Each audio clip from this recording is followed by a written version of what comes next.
इमाम आली मकाम सिब्ते रसूल रदी अल्लाह तआला अन्हु व अर्ज़ाहु अन्ना जब मदीने तैयबा में थे और आपको यजीद ने बैत के लिए इसरार किया, और जानते हैं मदीने का गवर्नर वलीद बिन उक़बा इमाम हुसैन को अपने घर में बुलाया, रात के वक्त कहा कि आप यजीद की बैत कर लें, सब ठीक हो जाएगा। आपने एक तारीखी जुमला फरमाया था, आज वो सब मुसलमानों को याद होनी चाहिए। इमाम हुसैन ने ये नहीं कहा मैं हुसैन रसूलुल्लाह का नवासा यजीद की बैत करूंगा फासिक व फाजिर की, ये नहीं कहा आपने। तवज्जो चाहता हूं, आपने ये नहीं फरमाया, बल्कि ये फरमाया मुझ जैसा उस जैसे की बैत कैसे कर सकता है।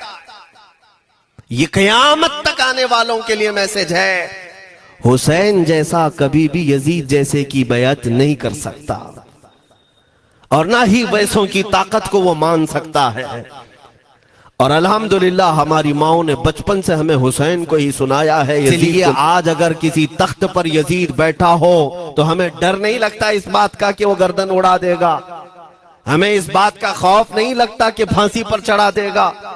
हमें इस बात का यकीन है कि अगर हमारे टुकड़े भी हो जाएंगे तो इंशाअल्लाह हमारी रूहें करबला जरूर पहुंचेंगी। इमाम हुसैन के साथ क़यामत के दिन उठाए जाएंगे, हक बात करते हुए अगर दुनिया से जाएं। अजीजा ने गिरामी वकार, मैं तारीख की चंद झलकियां आपके सामने रखूंगा।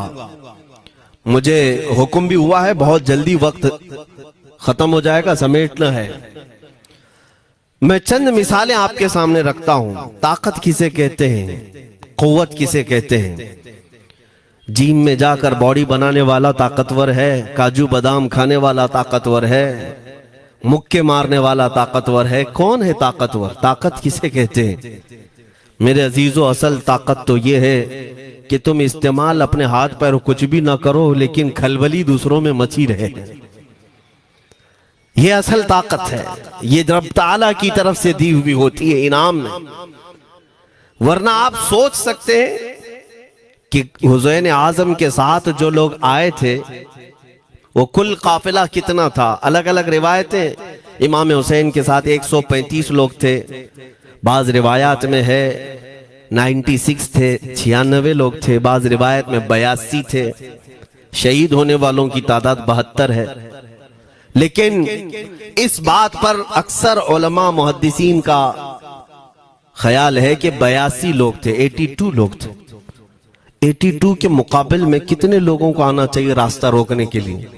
अगर किसी आम आदमी से भी पूछे तो डबल कर दो, ट्रिपल कर दो, 4 गुना ज्यादा कर दो।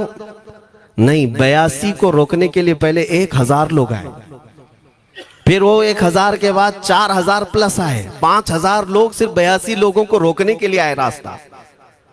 फिर ये लोग 4 दिन तक रास्ता रोकते ही रहे, 5000 लोग मिलकर। 10वीं मुहर्रम होने से पहले पहले फिर तकरीबन 16000 लोग आए, यानी तकरीबन पूरे टोटल मिलाकर 22000 के करीब, 21000 समथिंग कुछ। 22000 की फौज क्या माने रखती है? किसको रोकने के लिए? 82 लोगों को। इसी से समझ में आता है असल ताकत किसे कहते हैं। ताकत इसी को कहते हैं कि उधर 3 दिन के भूखे और प्यासे हैं, उनके खीमों में साजो सामान भी नहीं, जंग के असबाब भी नहीं, और वो जंग की नीयत से भी नहीं गए। उसके बावजूद 22000 के सीनों में जो खलबली मची है, दुनिया इसी को समझ नहीं पा रही है। अगर दुनिया ये समझती है क्वांटिटी का नाम ताकत है तो हम उसको रद्द करते नहीं, नाम ताकत है। ईमान ये असल ताकत है।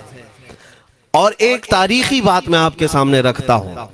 इमाम हुसैन का रास्ता रोकने के लिए सबसे पहले यजीद की फौज से जो शख्स आया था उसको हुर बिन यजीद कहते हैं।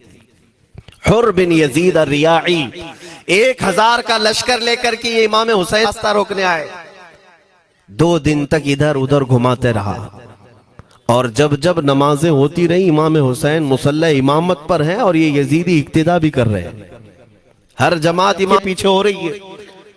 लेकिन मैं आपको बताता हूं 10वीं मुहर्रम से पहले इमाम हुसैन ने खुतबा दिया और यजीदियों से कहा, क्या तुम मेरी हैसियत को नहीं जानते? मैं फातिमा जहरा का बेटा हूं, हैदर कर्रार का नूर नजर हूं, रसूलुल्लाह का नवासा हूं।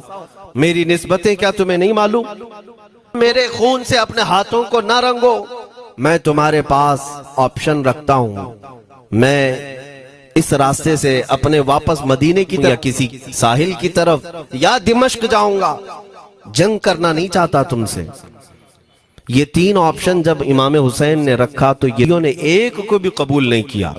वो जंग करना ही चाहते थे, इमाम हुसैन के खून के साथ खेलना ही चाहते थे। लेकिन जो हुर बिन यजीद है, तवज्जो चाहता हूं, जो खुद इमाम हुसैन का रास्ता रोकने के लिए आया, उसके दिल में ये बात आई और उसने करके 10वीं मुहर्रम को यजीदियों से कहा, मियां मान लो हुसैन की बात, 3 में से कोई एक बात मान लो, हम जंग नहीं करना चाहते, वो रसूलुल्लाह के बेटे ही तो हैं। तो सारे जो सिपह सालार बड़े बड़े थे, अम्र बिन साद, शिमर वगैरह, हुर बिन यजीद से कहने लगे, तुझे कौन के फैसला करने के लिए? तू सिपाही है, 1000 की नफरी तेरे साथ दी गई है, बस अगर तुझे हमारे साथ रहना है तो मैदान में जमा रह, वरना चला जा, तू सुलह की बातें मत कर। हुर बिन यजीद उसी दिन 10वीं मुहर्रम को उन यजीदियों से कहता, अच्छा अगर तुम मेरे इस बात को नहीं मानते तो तुम्हारी सिपह सालारी तुम्हें मुबारक, मैं हुसैन के खीमे में जा रहा हूं। जो यजीद की तरफ से आया था वो किधर चला गया? मौला हुसैन के खीमे में। कब? सिर्फ 10वीं मुहर्रम, एक रिवायत में 9वीं मुहर्रम को, एक दिन पहले इमाम हुसैन के खीमे में आया, दस्तबोसी की, माफी मांगी और इमाम हुसैन ने कहा, अब तुम जा सकते हो अपने घर। हुर बिन यजीद ने कहा, मैं उस वक्त तक अब आपका साथ नहीं छोड़ूंगा जब तक मेरे जिस्म में आखिरी सांस बाकी रहे, मैं आपके साथ रहूंगा। अब इमाम हुसैन की वफादारी में आने वाला कौन था? इसलिए मैं आपको एक चीज दे जाता हूं मेरे अजीजों, अल्लाह अज़्ज़ वजल की कुदरत के फैसले हैं, वो जब चाहता है कहीं से भी किसी को हिदायत अता फरमाता है। वो बातिल कुव्वतों के मौजूद पलने वाला बच्चा भी कभी रब तबारक व तआला हिदायत देता है, उसे आलिम बनाता है, और कभी काबे की छांव में पलने वाले को मौला अबू जहल भी बनाता है, गुमराह कर देता है। हुर बिन यजीद मौला हुसैन के पास आ गए। जो बात मुझे कहनी है उसके लिए मुझे इतना वाकया बयान करना पड़ा है। मैं असल पॉइंट की तरफ आता हूं, क्यों मैं ये बयान कर रहा हूं। जब 10वीं मुहर्रम को जंग शुरू हुई, अम्र बिन साद ने तीर चलाया, तो जानते हैं खीमा हुसैन की तरफ से सबसे पहले मैदान में उतरने वाला यही हुर बिन यजीद ही, यही उतरे अपने घोड़े पर सवार होकर उन्हीं यजीदियों से लड़ने के लिए जिनकी फौज में ये आए थे, उनके मुकाबिल में लड़ने के लिए गए। और जब लड़ने की इब्तिदा हुई, सुबह से दोपहर के करीब तक वो लड़ते रहे, जवाल तक। अब जो बात कहना है तवज्जो से सुनो। हुर बिन यजीद ने सुबह से लड़ाई की, बहुतों ने वहां पर मैदान जंग में मुकाबला आराइयां की हैं, लेकिन हुर बिन यजीद की जो लड़ाई है वो तारीख में लिखी हुई। आज उन्होंने यजीदियों के साथ जो जंग किया, कई घंटे जंग करने के बाद, जानते हैं तन्हा हुर बिन यजीद ने 120 यजीदियों को कत्ल किया। 120 की तादाद, एक घोड़सवार एक ही है, 120 को मार गिराया। उसके बाद जामे शहादत नोश किया। मैं तारीख पढ़ रहा था, वहीं पर हमने किताब को रोक दी। बहुत सारे लोग करबला के वाकयात में इमाम हुसैन के खानदान के बच्चों के शहादत तो बयान करते हैं, उनके जिस्म कट गए, उनके ऊपर घोड़े दौड़ाए गए, लेकिन तुम ये नहीं जानते कि हुसैनी शहजादों ने बातिल कुव्वतों के कैसे छक्के छुड़ाए थे। एक एक जवान ने मुकाबिल में आने वालों को उनकी औकात कैसे याद दिलाई थी। अब सुनो, हुर बिन यजीद 120 को मार गिरा सकते हैं, वो भी एक दिन पहले खीमा हुसैन में आने वाला। एक दिन पहले खीमा हुसैन में आने वाला, बात समझ में आ रही है अभी? जो एक दिन पहले खीमा हुसैन में आ जाए उसकी ताकत का हाल ये है, जो पैदाइशी हुसैनी हो उसकी ताकत का हाल क्या हो। मेरे अजीजों, ताकत किसे कहते ये समझो। यह और बात है कि लोगों को अपनी ही औकात मालूम नहीं, अपनी हैसियत मालूम नहीं है। होता क्या है मैं आपको बताऊं। अल्लामा अब्दुल मुस्तफा आजमी साहब ने एक बड़ी प्यारी बात लिखी है। वो गुजरात के हालात बहुत अच्छी तरह से जानते थे। आपने एक बहुत अच्छी बात लिखी जो हमारे तमाम चीजों से या आज के जमाने में ये चीज मैच होती है। एक ताजिर तिजारत करने के लिए निकला, उसके पास कुछ कीमती हीरे